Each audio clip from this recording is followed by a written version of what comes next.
Bom, então a segunda parte da aula agora vai ser dedicada ao Imposto de Transmissão sobre Bens Imóveis. O ITBI, ele é um imposto de competência dos municípios, vejam, o artigo 156, inciso 2, estabelece, né, a Constituição.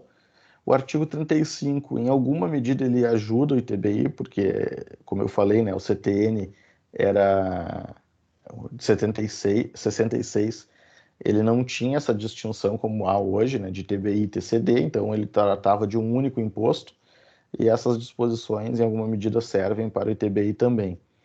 E aí a gente tem que ir para as leis municipais do município que nós estivermos examinando. No município de Porto Alegre, né, eu transcrevi aqui a lei, é a Lei Complementar 7 de 73, é a lei que vigora aqui em Porto Alegre.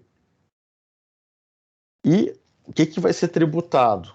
Então, é um imposto que incide sobre a transmissão inter vivos a qualquer título por ato oneroso de bens imóveis. Então, quais são as expressões que a gente precisa destacar aqui? O ato é inter vivos, então antes a gente estava falando de tributação causa mortes, agora é entre vivos. O título pouco importa, qual é o nome do contrato, se é um arrendamento com um leasing, se é uma compra e venda direta, se é uma promessa de compra e venda, enfim. Esse ato ele tem que ser oneroso, evidente, porque se for gratuito é doação, e doação é fato gerador do ITCD. E aqui, a expressão que está em letras grandes, né, que só alcança os bens imóveis. Então, o ITBI ele não vai tributar os direitos, ele não vai tributar os bens móveis, tá? Então, esse é o, digamos, o aspecto material do ITBI. Então, toda vez que ocorrer uma transação de uma pessoa para outra de um bem imóvel, haverá o recolhimento do ITBI para o município. O ITBI ele tem uma imunidade que está lá no artigo 156, parágrafo 2º, que é a imunidade para a constituição de uma pessoa jurídica. E qual era a regra que a Constituição queria criar aqui, qual era a intenção dessa imunidade instituída pelo Constituinte? Era propiciar a criação de empresas, fomentar o empreendedorismo, de modo que, se alguém está querendo montar uma empresa, uma indústria, uma fábrica, e haverá a transferência do imóvel do nome da pessoa física para a pessoa jurídica, essa transferência não será tributada pelo ITBI, porque é interesse da Constituição fomentar a criação de empresas, ok? A Constituição, então, ela protegia. Então, aqui no meu exemplo, o nosso amigo ali, nosso personagem, o sócio na cor verde, ele tem dinheiro, o sócio na cor rosa, ele tem ali um imóvel. E eles vão fundar a sociedade, e aí o sócio na cor rosa integraliza o imóvel, e o sócio na cor verde integraliza os bens, ok? Quando isso ocorre, essa integralização não é tributada. No entanto, a Constituição dizia que se a atividade preponderante for compra e venda, vejam que está escrito, né, nesse trechinho aqui. Se for compra e venda, então aqui não há a incidência da imunidade, ou seja, tem que tributar, ok? O que aconteceu, tá? O CTN disciplina como é que se afere a preponderância, e aqui está a regra, né?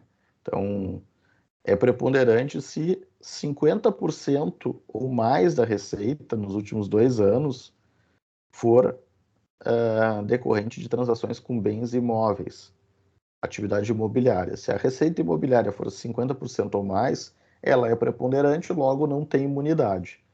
Então, essa é a regra da Constituição e essa era a disciplina do CTN, e até aqui estava tudo certo, não havia dúvida alguma. Para efeito de planejamento tributário, de constituição de holding, normalmente se recomendava que ela não fosse uma holding pura, ela fosse uma holding mista, ou seja, que ela tivesse atividade não só de administração de bens imóveis, que ela também tivesse uma outra atividade referente vamos lá, a compra e venda de cosméticos, sei lá, vai fazer Avon, vai fazer outra coisa. Se colocasse isso no objeto social, uma outra atividade operacional, para que pudesse colocar em questionamento a preponderância e não tributar, ok? Aí, o que aconteceu? Imaginando resolver uma questão, o Supremo acabou tocando em outra, tá? Então, imagine aqui no meu exemplo, o sócio na cor rosa, ele tem um imóvel, e o sócio na cor verde, ele tem dinheiro. E eles querem efetivamente constituir uma sociedade, tá? E eles combinaram que o sócio verde e o sócio rosa terão exatamente a mesma participação no capital social, 50%, ok? Ocorre que o sócio verde, ele tem só 50 mil para integralizar na sociedade. O sócio rosa, ele tem um imóvel que vai ser a sede da empresa que vale 1 milhão. Então, se ele bota 1 milhão aqui e o sócio verde bota 50 mil aqui, o que vai acontecer? A proporção do capital social não vai ser igual como eles desejavam. Aí, o que se fazia? Uma estratégia contábil. Eu integralizava o capital social com 50 mil, ou seja, esse imóvel ele entra com 50 mil, e os 950 mil restantes ficavam numa conta de reserva na contabilidade. E aí eu integralizava 50, o meu sócio 50 e ficava a sociedade perfeita, bem como a gente tinha imaginado. O que o município disse? Não, peraí. É sobre isso, sobre essa questão aqui, eu quero tributar esses 950. 50 mil tem imunidade, ok, beleza, tem imunidade. Os 950 eu vou tributar. Ué, se foi transferido e não é para integralizar o capital, essa parcela desse patrimônio tem que ser tributado. Essa questão foi discutida longamente no judiciário, discutido até que foi invocado aqui o Supremo para julgar. Ele julgou o tema 796. E qual foi o julgamento? Qual foi a decisão traçada aqui pela Corte? A imunidade do ITBI, prevista no artigo tal, que a gente acabou de ler, não alcança o valor de bens que exceder o limite do capital social integralizado.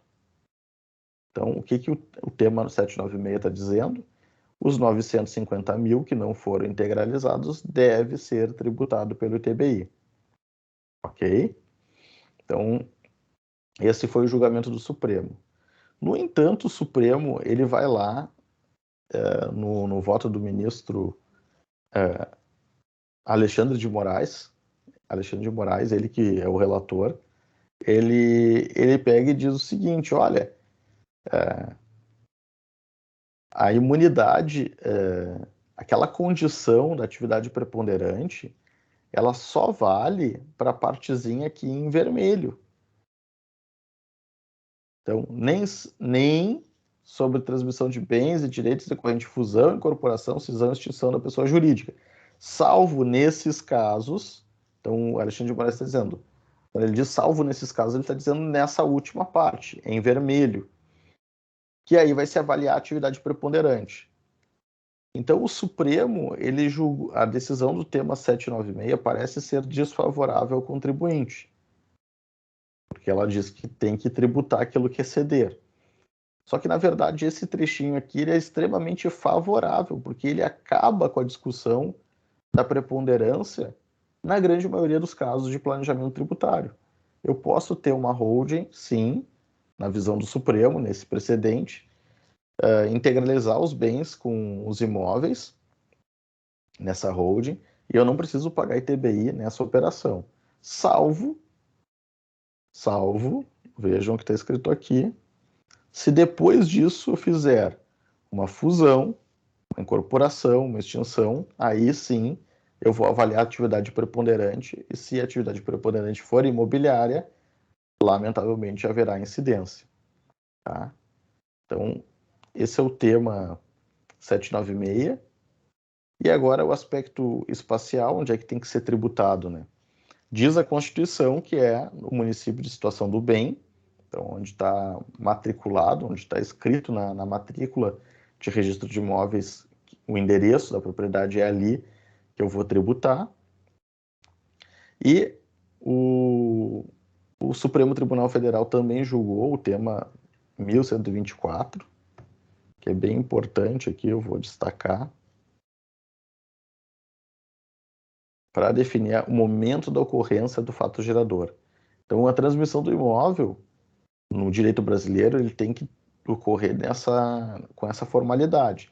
Eu tenho que ter um título, um documento, normalmente escritura pública de compra e venda, e eu pego essa escritura e levo a registro, no registro de imóveis, e aí eu tenho a consolidação da propriedade no meu nome. O que as prefeituras estavam querendo de forma marota tributar? Não a transmissão verdadeira, essa que está prevista no Código Civil, mas toda e qualquer cessão de contrato, promessa de compra e venda, que não importe em transmissão da propriedade. E aí o Supremo julgou e fixou a tese. O fato gerador do ITBI somente ocorre com efetiva transferência da propriedade imobiliária, que se dá mediante o registro. Ora, é algo, simplesmente o STF expressou o que está escrito no Código Civil. Então, ele não criou nenhuma tese nova, ele só disse isso. Olha, município, se você está tributando um negócio que não é transmissão da propriedade, você está tributando errado. Essa é a orientação fixada no tema 1124. E como é que eu apuro o ITBI? Então, o ITBI, ele tem uma base de cálculo que é o valor venal, e aqui, talvez neste aqui, fosse o mais fácil, né? Porque nós estamos falando efetivamente de um ato oneroso de transmissão, logo, leia-se venda, então aqui é o valor da venda. Não era para gerar discussão. A alíquota em Porto Alegre é 3%, eu coloquei ali exemplificativamente, logo, não tem o que discutir aqui, é o valor da venda vezes 3% é o ITBI a ser pago. O município, ele desconfia de tudo, né? Ele diz, olha, eu acho que você está mentindo, o valor da venda não é esse, você fez aí um contrato, no contrato consta uma coisa, mas vocês combinaram outra e eu não tenho como confirmar isso. E aí o município, invariavelmente, sempre corrige a guia do ITBI. Sempre corrige. Está correto isso? Não. O que deve ser a base de cálculo? O valor verdadeiro, a riqueza verdadeira. E a riqueza verdadeira é o valor da transação. Mas, de novo aqui, né, o artigo 147 enseja o arbitramento previsto no artigo 148, que é o caso, e o fisco pode se valer do artigo 148, desde que ele respeitasse a dicção do artigo 148. Então, ele tem que abrir um processo, ele tem que fundamentar e dizer por que ele está desconsiderando o documento que o contribuinte apresentou.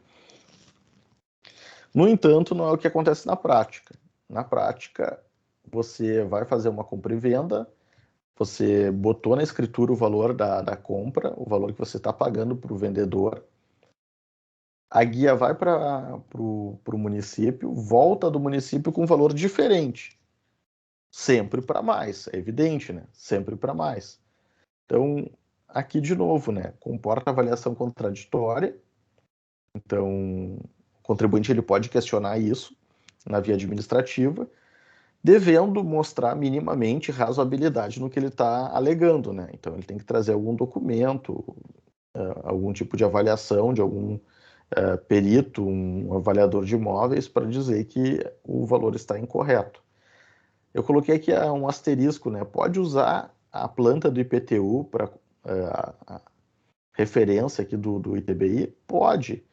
Significa que tem que seguir o IPTU? Não. Como a gente viu na aula de IPTU, aquela planta ela é uma estimativa, uma aproximação, uma tentativa de chegar perto do valor verdadeiro, mas não é o valor verdadeiro. Então, assim, a tabela do... Diga. Desculpa te interromper. Poderia utilizar o contrato de compra e venda com o valor estipulado ali? Boa questão, Tássia. E o valor do contrato é o valor venal. Veja, o que é valor venal? Valor da venda. Aonde é que eu vejo o valor da venda? No contrato, certo? Então, a pergunta que a Tássia fez é bem interessante, porque é ali que eu tenho que ver o valor. Mas o que acontece, Tássia, amigos que estão acompanhando? O município, ele presume que comprador e vendedor combinaram um valor a menor. Essa é a presunção.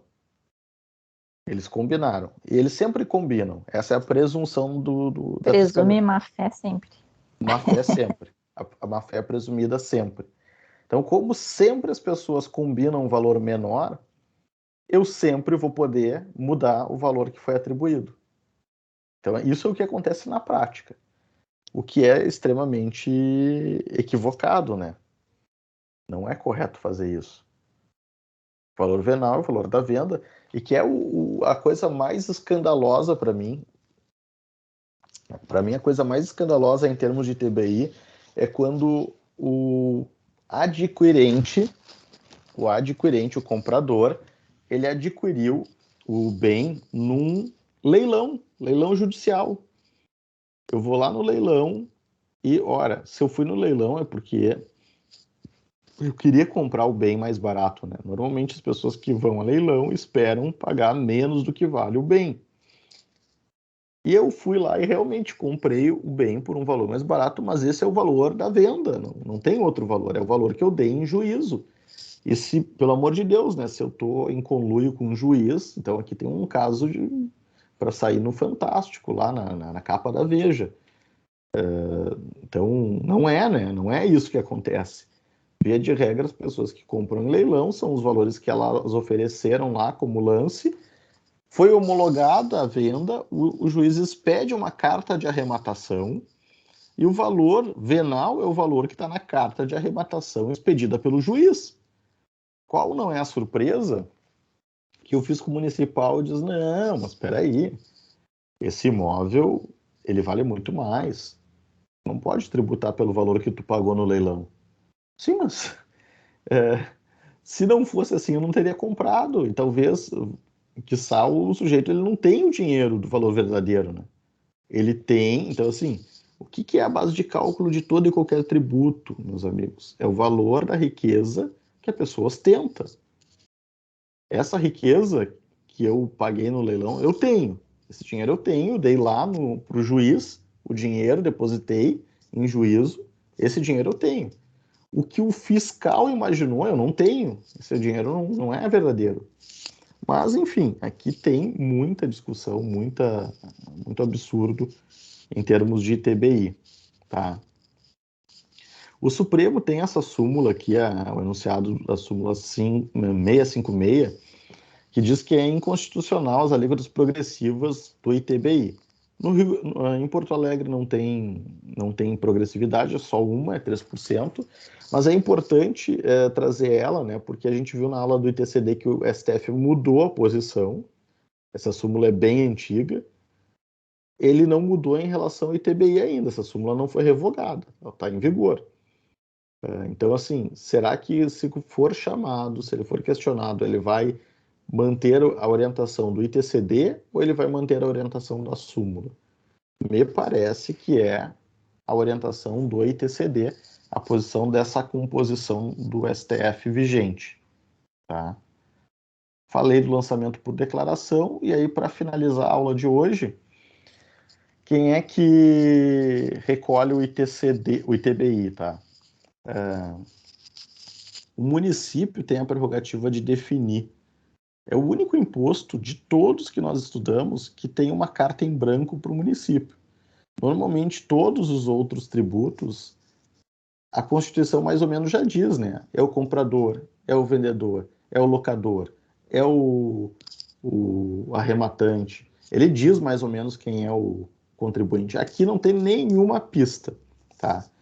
Normalmente, é o caso de Porto Alegre, se atribui ao comprador o ônus de recolher o ITBI.